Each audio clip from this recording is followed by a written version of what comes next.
Hello, I hope you're doing well. I cannot believe it is already November. I feel like October just flew by.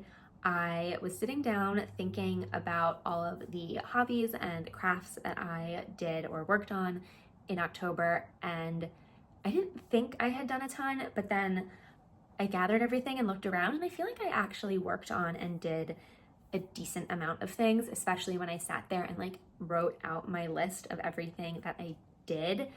It's actually way more than I thought, even though I felt like I had no time for myself and to do the things I love. So I have a lot I want to talk about today. I think we'll do a little show and tell about what I worked on in October, and then in the end, I'll talk about what I want to work on or do hobby-wise this month in November. So I have my little book. I picked this up I had it just sitting around in my apartment, but I opened it in early October and made a list of different hobbies that I wanted to do in October. And I think I'll just go through it and talk about what I did and didn't work on from this list. The first category I have in here is knitting. And in October, I wanted to work on my honey scarf by Woolbird Knits and maybe start a sweater. Out of those two things, I did not start a sweater. I did not even think about starting a sweater beyond the 2 days after I had made this list. But I did work on my honey scarf. I did not finish it. So this is my honey scarf by Woolbird Knits. It is this really beautiful kind of triangular cable knit scarf, and I'm knitting mine in Gepard Cashmere Classic in the color 146, which is this really lovely cashmere. I think it's 100% cashmere, kind of like tawny, I don't know, taupey brown. It's really, really pretty, and it is such soft yarn. It feels so delicious next to my skin. I am so excited to finish this. I really want to get it off my needles. I actually have set a finish by date for myself, which is November 15th. That's 10 days away. I think I can get there. So this is it in half. I'm not sure if this is going to help at all.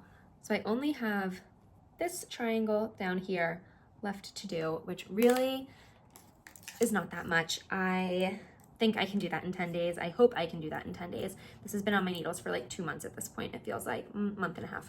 So hopefully we'll have this off soon, because I want to wear it. I think it's so beautiful. I love the color. It feels very autumnal, and I just, yeah, I want it. I want to wear it. I'm excited for it. I've enjoyed knitting it a lot. This was my first cable knit pattern and charted pattern.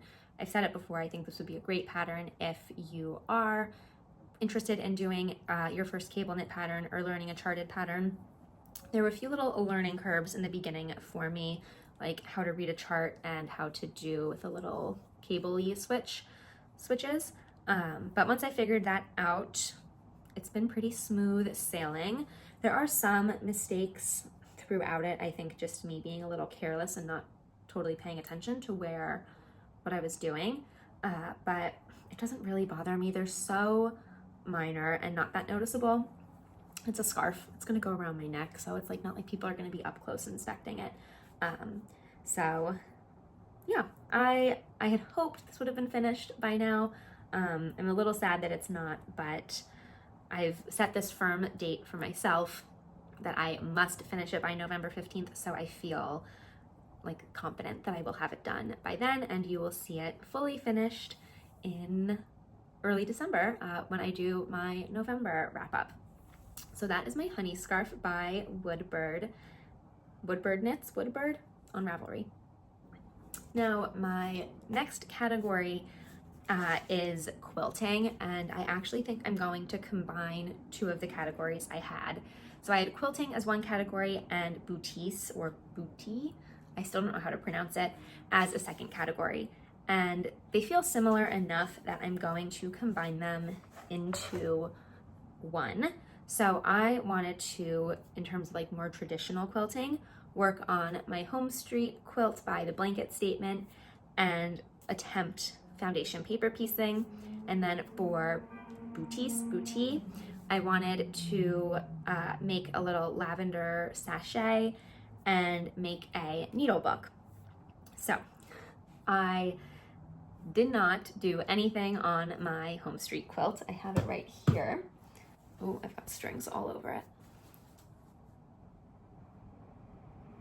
So this is my home street quilt by the Blanket Statement. This is the quilt top, and I have the backing for it, which is going to be also the binding. It is Moss by Kona Cotton Solids, which is also the green that is in the quilt top. So I have the backing, I have the batting, I have my quilting thread, quilting needles. I want to hand quilt it. So I have everything. I even have, I went and found, I have this giant like hand quilting hoop. I found that. I just did not get to this at all. So I did not work on this, but I plan to in November, which I will talk about later. My second quilting goal was foundation paper piecing. I did not even think about that. I don't even think I took fabric out for it. I don't think I even took my sewing machine out this month, actually. No, I don't think I did. So I did not do that. However, I did work on two boutique projects. The first project that I wanted to do was to work on a little lavender drawer sachet, like to keep your drawers smelling fresh. And then the second one that I wanted to do was to make a boutique needle book. I did not do a needle book, but I have started a boutique little embroidery scissor case, I guess you could call it.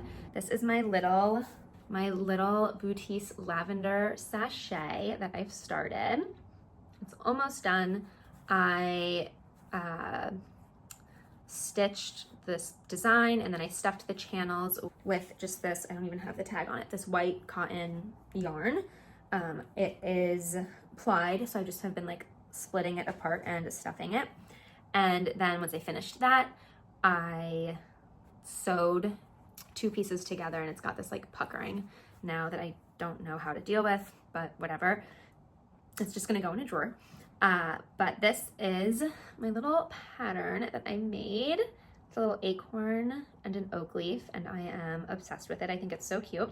So this is where I'm stuck. It's basically finished. I've just stuffed it with some polyfill for now. I ordered these little lavender sachets. For some reason, I thought they were gonna be sewn shut, but it's actually just loose. I don't know if you can see. It's just loose lavender in a bag. So, oh, it smells so good. Yum. Okay. At first I was like, oh, I'll just toss these bags, like 1 or 2 bags in here and put some polyfill around them. Then my second thought was, oh, I'll just dump the lavender in here with the polyfill so it's all kind of mixed together. I want polyfill so it's still like a little soft and squishy. So that was my second thought. My third thought, which is what I think I'm going to do, is I'm going to make, in my mind I keep wanting to call it a bladder and I don't know why. I'm just going to make basically this exact shape, just like a circle, whoops, like 2 circles sewn together, just smaller. Fill it with the lavender, sew that up, and then stuff it in here with polyfill, surrounding it as best I can. I think that is what I will do. So I'll empty this out into like a little mini circle that I'll put into here. I really wanted some little lavender sachets or a little lavender sachet. I only have one, but I think I'll make more at some point because I like the idea of having this in like, yeah, my pajama drawer, my workout clothes drawer, but especially for when I travel, I like the idea of having this in my suitcase with my clothes to keep them smelling fresh. And then towards the end of the trip, when I can't do laundry anymore and I do have dirty clothes, I can put this, just switch it over from the clean side to the dirty side of the suitcase, and it'll like keep it smelling nice. That's kind of my idea for this. Or I could just keep it in a clothing drawer in my dresser right there. So I don't know. I haven't decided yet, but that is my first little boutique project. This was so much fun to work on, and I'll talk a bit more about the process when I talk about my second project, which is this scissor case. So I'm only in the beginning of this scissor case. I drew this scissor case design on a piece of paper, traced it onto this fabric with a washable fabric pen, and then I've just been, as best I can, stitching over the lines to create, I don't know what you would call it, like I'll stuff in these channels here. So this is all raised, ooh, if that makes sense. So I did that, so I'm currently in the process of stitching. I just have a little bit left to do on this top flap. When I finish stitching this one, I will then, on a second piece of cloth, or I guess 2 pieces of cloth, I'll do just the triangle portion here, stitch that, stuff it, stuff this, and then put them together. So I have like a little pocket, and this will be a flap that will fold over, and I think I'll either like attach a snap or a button or something along those lines to hold the scissors in. So that is basically what I've got right now. Not a ton done, but I'm really enjoying it. I've really loved the process of doing this. I have tried just like regular embroidery before, and I liked it, but it wasn't something I really saw myself doing as like a hobby in my free time, but I've really enjoyed this. I'm not 100% sure if I'm doing it correctly. I also am just using like white, it's like quilting cotton that I had sitting around, and just white cotton thread that I had sitting around. I didn't go out and purchase anything for this. There is a special type of fabric that they use for traditional boutistes. I'm not really following anything. I'm just kind of like winging it, and it's worked so far. I don't have too much to say about it other than I'm enjoying it. Whether what I'm doing is actual boutistes or not, I'm not for sure. There's not like a ton of resources out there, so if you know of any boutistes resources that are helpful and free would be preferred, please let me know, because yeah, I'm really enjoying this so far, and I envision a lot of little boutique things around my apartment in the future. So that was it for my quilting and boutique quilting related things. The next hobby that I wanted to do, which I'm also kind of merging two into one category, is wood related. I wanted to do some wood carving. I wanted to carve a spoon and I wanted to carve a rice paddle. I did not do either, but I did want to weave a basket. And if you saw my last video, you will know that I did weave a basket, and that is this basket right here. This is my melon basket. It was a kit that I purchased from a website called, I think, basketweaving.com. I am obsessed with this. I think it turned out so well, especially considering I've never done anything like this before. I would say that as far as hobbies go, this is probably the best satisfaction to time consumption hobby I've done. It took me, I think, 3 hours to make this, like 11 to 2, 3 hours to make this. It was so much fun to make, so it didn't take a long time to make. I had so much fun, and I have a whole basket now. Like, I made a basket. I feel just as satisfied finishing this as I do when I finish a sweater, knitting a sweater. So I think that is fantastic. And it was actually, I think, as far as hobbies go, on the more affordable end. The kit with shipping, I think, totaled $25 or $28, something around there, which I think is a great price for a hobby. Obviously, if you're making like 5 baskets a day, then you're getting into like a much more expensive hobby. But 1 basket a month, even 1 a week, like $100 a month on making 4 baskets. Like, I feel like that, for as far as hobbies go, is relatively low cost. Maybe, I don't know. But yeah, I love this. I'm obsessed. I love that it is functional. I use it to hold some other things in that I'll talk about in a minute. But yeah, I am just in love with this basket. It's not perfect. You can see there's some little hairs hanging off of it that I need to cut off. There are definitely mistakes. I have so much to learn about basket weaving. I really want to get another kit. I just cannot decide. They have so many fantastic kits on this website, basketweaving.com. And I also found a few kits from, I cannot remember the name of the other website, but I found a few other kits. I've seen like patterns online where then you buy the reed and materials yourself and the pattern separately. There's a ton out there, and I want to make all of them.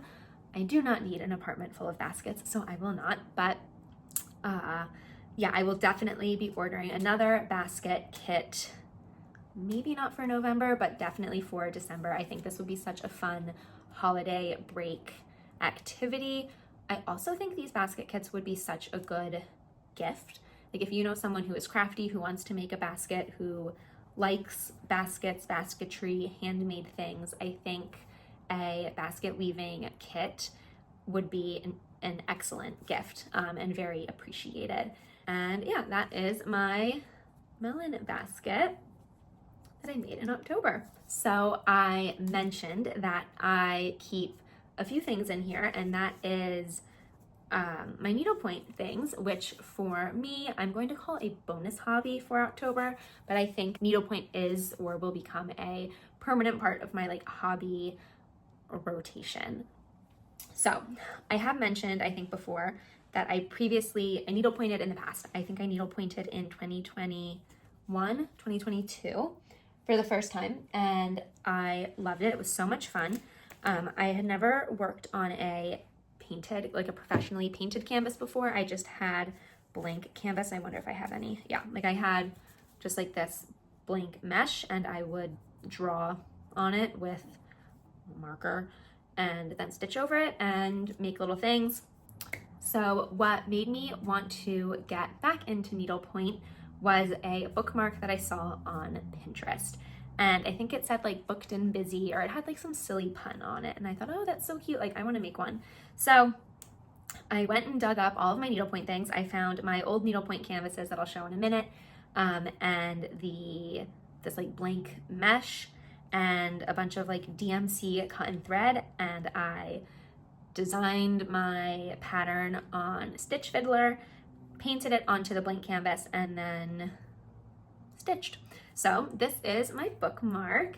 It says shelf control. It's gonna show up. Oh, I don't know. So it says shelf control on it. I think it's super cute. It's this little gingham pattern. I feel like shelf control feels kind of punny because it's a bookmark. So I'm reading the books that are on my shelves. So I'm kind of like managing my physical TBR, but I'm also practicing self-control by not buying more books because I'm reading things I already own. That was kind of my thought behind it. I have glued down the excess mesh canvas. I just need to attach a backing. And I was looking this morning actually through my fabric, and I think I will attach this as the backing. It's just this like brown and white. It's not gonna focus, is it? There it is. It's just this brown and white ticking stripe that I think would look really cute on the back of this, like that. Could be cute. Not totally sure yet, but yeah, I saw that bookmark on, I think it was on Pinterest actually. I saw it on Pinterest. I said, I want a cute needlepoint bookmark. Let me get my needlepoint things. Took everything out, made this, and then I started looking through the three canvases I had previously done. So this was my very first needlepoint project in, I think it was 2021. It's a little rummy cube tile. I think I did a pretty good job on that. I am pretty impressed. I think it looks like the Joker for Rummy Cube. If you don't know Rummy Cube, it's like, I think most people know Rummy Cube. It's a really fun tile game. My family and my husband and I are obsessed with it. So I wanted to make this into a Christmas ornament. I have not finished it. So that is a goal of mine for December. And I'll talk about that when I get to November hobby things. But I want to learn how to somewhat professionally finish needlepoint projects. So this is my little rummy cube. Again, didn't work on him in October. This is from years ago. I also made this little, I guess like tulip. I have no clue what I was gonna do with this. I was just like stitching away. Still don't know what I'm gonna do with it, but I like it.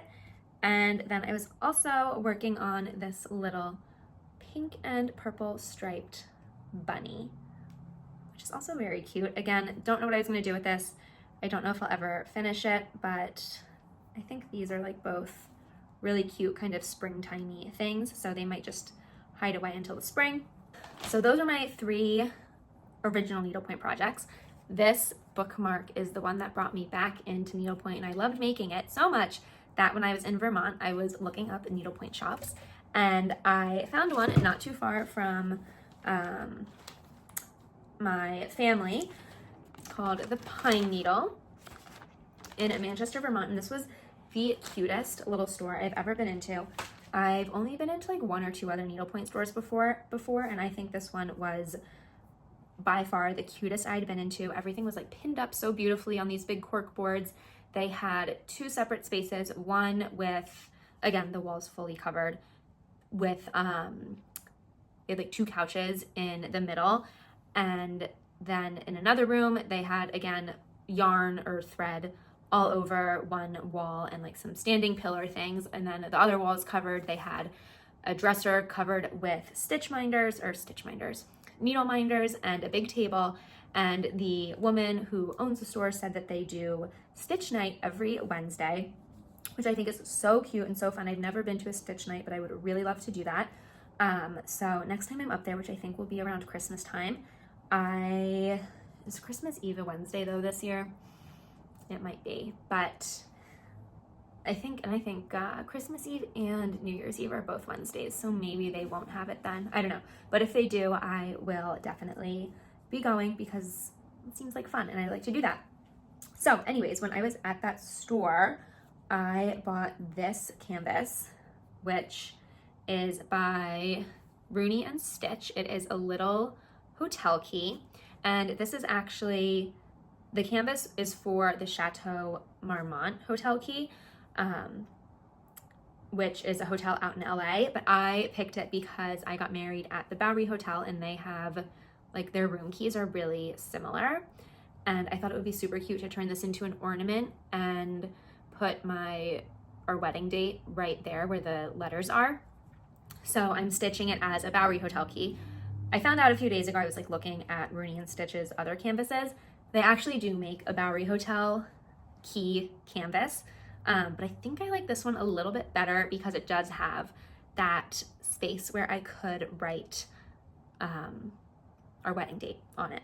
So that's what I've been working on the past week or so, needlepoint wise. I finished the key, like the gold portion, so the key and the little topper bit I finished, and then I've just been working on the tassels.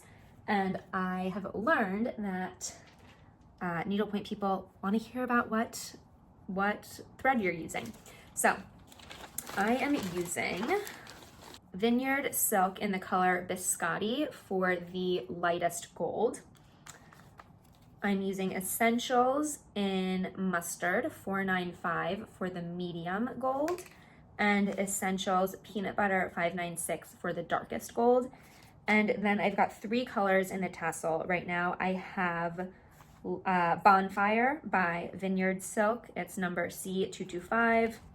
I have Berry by Vineyard Silk, which is C008. And I have Bark by Vineyard Silk, which is C038. I do need one more dark red thread for the darkest parts of this tassel. But I wasn't able to find like exactly what I wanted, so I think I have to do some more searching on that. But yeah, I'm loving how it's turning out. And I think for the background, I'll probably do, I'm debating if I want to do like an oval or just kind of like an outline. I'm not totally sure what shape I want to do for the background, but I think I'll do like a fun stitch pattern of some sort. Maybe subway tile, if that's a pattern, like if there's like some sort of stitch pattern reminiscent of subway tile, maybe I would do that as the background. Not totally sure, but yeah, I'm loving it. I am so happy I rediscovered needlepoint. It is so much fun, beyond fun. And this little stitch minder I just need to show, I also got at the Pine Needle, and it says, I just want to hang with my dog. I don't have a dog, but my parents do, and I am obsessed with her.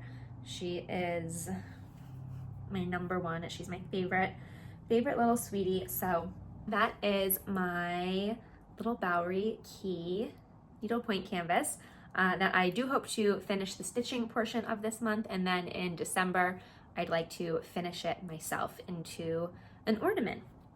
So I think that's it for needlepoint. I have one more small bonus hobby that I'm not really going to show that in depth, but that is my hobby journal. I've been watching a lot of book journal videos on YouTube recently. I don't really know why. And it looks like so much fun, so I thought it would be fun to start a hobby journal. So I'll just do a quick, I don't know, flip through, I guess. I don't know. I have a section for each hobby. So I have like a reading section. I'll have a movie section. I'll have like a knitting section, a quilting section, a needlepoint section, a baking section, and I think that's it for now. So I've been working on, just in pencil, kind of doing all of the layouts or formats for each, I guess, yeah, section, hobby, category of this journal. And I am hoping this month to finish it, and I'll put out a video kind of doing like a walkthrough of it, because I have been obsessed with watching book journal walkthroughs. I do not know why, but I find them to be so much fun.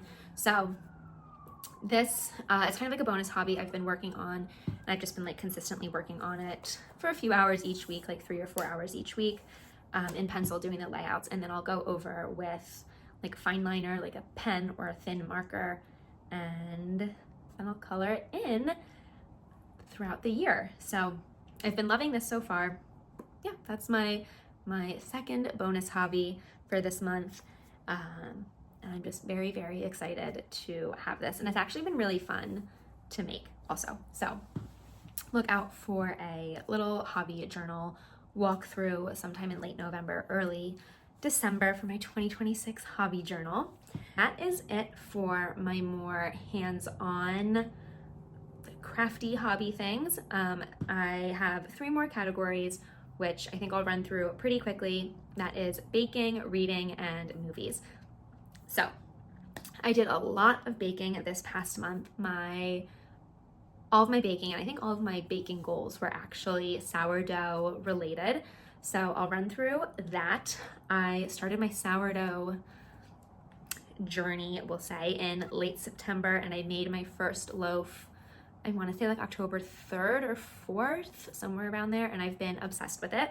So this is what I wanted to do in October for baking, and I think I surpassed all of these goals. I wanted to make 2 to 3 more plain loaves of sourdough. I wanted to make 1 loaf with mix-ins. I wanted to make 12 discard bagels, and I wanted to do discard cinnamon buns. What I actually did was 6 loaves, or just plain loaves of sourdough. I did not do any with mix-ins. That is something I want to do this month. I made 24 discard bagels, a ton of discard bagels. I made sourdough discard crackers. I made sourdough pizza dough. I made sourdough pancakes, and I made sourdough cinnamon rolls. So out of my 4 baking goals, I met 3 of them, and then I had a few in excess, I guess, sourdough baking things that I did. So I'm super pleased with that. They've all been so wonderful and lovely. I'll put a few pictures here Maybe I'll put like my favorite loaf or my best loaf so far, just so you can kind of get an idea of what I made and worked on. But I've been loving sourdough. It's been such a fun hobby and activity for me. I really like how slow it is. At first I was frustrated by all of like the waiting. It feels like it's like hurry up and wait in a sense. Like you make the dough and then you do a fold and then you wait 30 minutes and you do some more folds and then wait 30 minutes, and I feel like you're doing that forever, and then you're waiting like 6 to 12 hours, and then you're shaping it, and then you're waiting another however many hours, and then you're finally baking it, and it feels like it's like a 5-day long process. It's not, but that's what it feels like. And at first I thought I was getting really frustrated by it because I really wanted like the finished bread or, you know, pizza dough, whatever. But I've actually found it to be a really nice rhythm, especially with the loaves. I've found like a nice rhythm where I can start the night before and bake the next day in the afternoon, and it's kind of this like gentle, peaceful flow. So I am loving it a lot so far. I think my favorite things I've made are probably my bagels. I will leave the recipe that I follow, or the best recipe that I found, in the description box down below. They are discard bagels, so you do not need like active starter. I have just used starter in the morning right before I feed it, like my discard, and they've been fantastic. So I think those are probably my number one. But then I think my most recent loaf is my favorite loaf that I've made. So yeah, I think lots of growth, lots of room to grow still there. But it's been really fun, and I'm really, really happy with how everything has been turning out and like learning. I think it's something that is so different for me. I'm not a big baker. I enjoy baking, but I find it a bit more intimidating than cooking. I really like to cook. One of my favorite things to collect are cookbooks. So cooking is really fun for me, and I feel like I'm a pretty confident cooker or home chef. But in terms of baking, that's like a little bit of uncharted territory for me at times. So happy I did a lot of baking in October, and I hope to continue that in November. And then I'll quickly run through my last two categories. I think I'll start with books. I only read one book this month, but I did start two more that I do plan on finishing. So I read and finished The Mad Women of Paris by Jennifer Cody Epstein. And this book, I don't know what I want to say about this book, because it sounded like a book I would love. It is set in the late 19th century in Paris. I love Paris. I love historical fiction. It is set at, I think I'm going to pronounce it correctly, the Salpêtrière Asylum, which sounds a little spooky, but for October, I kind of like something a little more spooky, so I thought I would love that. It just had all of these things that I was interested in. Some of my favorite books are by Kate Quinn. I love The Rose Code. I love The Alice Network, The Huntress. Like, she has such fantastic books. I love historical fiction. What else? I've read Nightingale by Kristen Hanna. I've read some set in Korea, like White Chrysanthemum, Island of Sea Women. I love historical fiction. So this was historical fiction. Paris is one of my favorite cities in the whole world. I just thought I was going to love this, and I was pretty disappointed. I'll tell you what it's about. I think I said it last time, but if you didn't watch that, it is The Mad Woman of Paris follows this friendship between Laure, who is a ward attendant on the hysteria ward at this asylum, and Josephine, who is a patient who kind of arrived under somewhat mysterious circumstances. She had amnesia. She couldn't totally remember. Maybe she could remember, but she didn't want to talk about the circumstances that led her to being admitted to this hospital, if that makes sense. So they become close, they become friends, and then Laure kind of helps Josephine recover her memories about that night, like what led her to come to this hospital. And that kind of leads both Josephine and Laure to question if they can trust Josephine memories or not. And that brings them to the question, is Josephine just a hysteric, or is she actually a murderer? I think I did not do a good job describing that. I'm not a book talker, booktuber, whatever. I just like to read. So right, that sounds interesting, right? Like that sounds exciting. It sounds fun, really promising. No, I felt like the first half of this book was a total drag. We were focused on another character called Rosalie for a long time. There were some like plots that were introduced that I thought would have been much more central to the book, like Laura reuniting with her sister, which was woven throughout, but it wasn't, I don't know, it wasn't like a main focus. It took about 100 pages for us to finally meet Josephine, who's one of the main characters, and there were only like 300 pages in this book, so about 1/3 of the way through, we finally meet one of the main characters, and I don't know, it just, the first half really fell flat. I kept picking it up because I really wanted to like it. I kept thinking it was gonna get better, and it did. I think the second half was exponentially better than the first half. However, it felt really rushed. This is a spoiler, so if you don't want to hear it, skip ahead. But Josephine and Laura become lovers, and that came out of nowhere. I felt like it would have been so much better had they just become really close friends, almost like chosen family, chosen sisters. And Laura had to decide between her real sister, who she hadn't seen in a few years, and Josephine, this girl who she's become very like close with, and views almost as a sister. And I kind of wish it was more of like a chosen versus blood family type of choice. Them becoming lovers felt, yeah, out of left field. The ending felt really kind of rushed, like all of a sudden they were out. It was just not very believable. It just felt like, yeah, the ending, they wrapped everything up with a pretty bow. Everything was happy. Everyone was happy. All was good. Everyone got what they wanted. And sometimes I like books like that, but I often don't. I often like the characters to feel some disappointment or this really difficult decision. And I think that would have made it a bit more interesting if Laura had to make this choice for herself.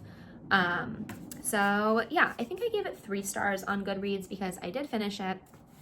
I did read it. I enjoyed, I want to say pages like 150 to 270 were really good for me. Maybe not really good, but were good for me. But the first 100 or so and the last like 30 to 40, I was kind of checked out. So yeah, I'm not going to recommend it, but some people on Goodreads do seem to love it. So I would read some reviews, look it up on Goodreads, see if it might be something that would interest you. And if it is, read it. I mean, why not?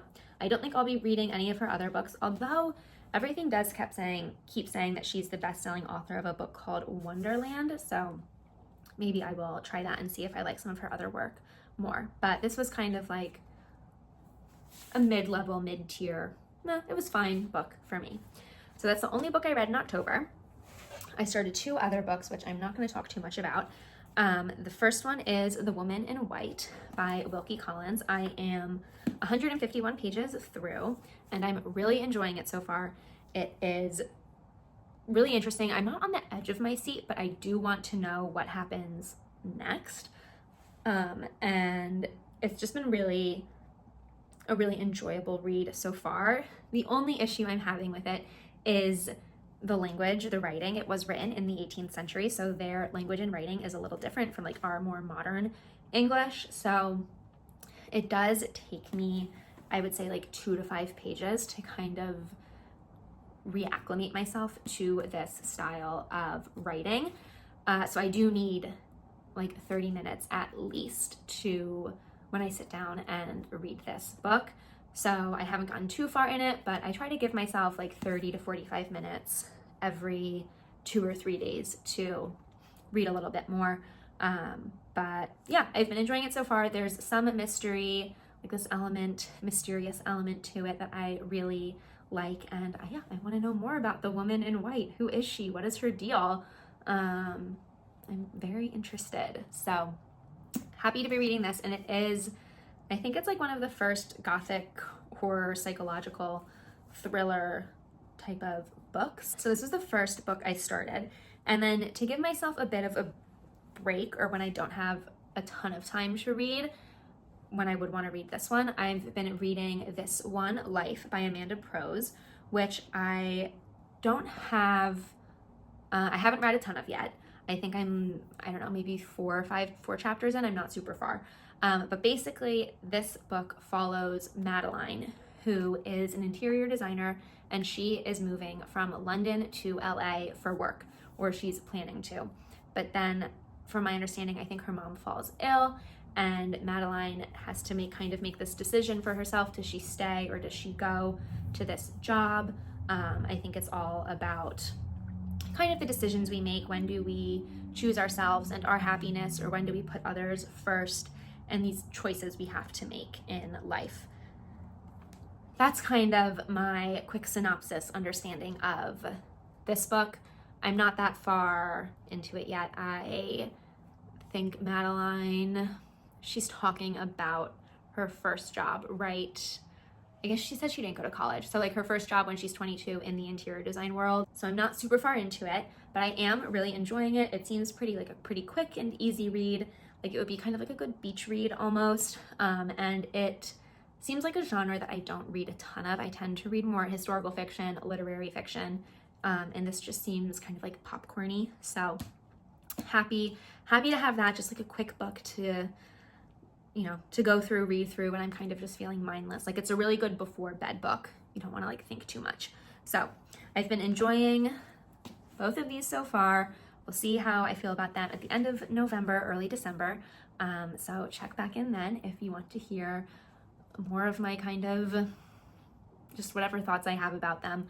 I didn't really like plan out what I wanted to say so about these books, because books are not my main focus. I love to read, but I'm not a booktuber person. I just like to read. So those are all of my books. And now I'll quickly just run through the movies I watched in October. I watched 1, 2, 3, 4, 5, 6, 7. I watched 8 movies in October, which I think is pretty good. I tend to average 5 to 10, so that's kind of my like median there. Is that the right? Ooh, I took stats, but I don't know the right words. Whatever. So I'm just gonna run through the 8 movies and what I rated them. And maybe I'll say like my favorite of the bunch. But again, there are people who are so much more well-equipped to talk about movies. They're much more eloquent than I am. They have the right words, and it's just not my strong suit. But I do enjoy watching movies, so I figure I would talk about them a little bit here in this video. So I watched The Smashing Machine in theaters, which I gave 3.5 stars. I watched Crimson Peak, which I gave 4 stars. Picnic at Hanging Rock, the original, I think there was a remake in like the mid-2010s. I watched the original from like the 70s or 80s. I gave that 4 stars. Sleepy Hollow, I gave 3 stars. Portrait of a Lady on Fire, I gave 4 stars, excuse me. Old Boy, I gave 4 stars, and that again is the like original Korean Old Boy. I believe there was a remake. I'm not sure if it was American or British or what, but I think there was a remake. But I watched the original Korean one. I watched The Favorite, which I gave 3.5 stars, and I watched The Pale Blue Eye, which I gave 3.5 stars. So I don't have any like 4.5 or 5-star movies. I think if I were to go back, I might have given Portrait of a Lady 4.5 stars. That was, I think, my favorite from the bunch, followed by Crimson Peak, I think were my top 2. And Old Boy was a movie that, yeah, I'm not going to talk about it. But so Portrait of a Lady on Fire was definitely my favorite. It reminded me a lot of The Taste of Things. I am in love with The Taste of Things. That movie is just beautiful.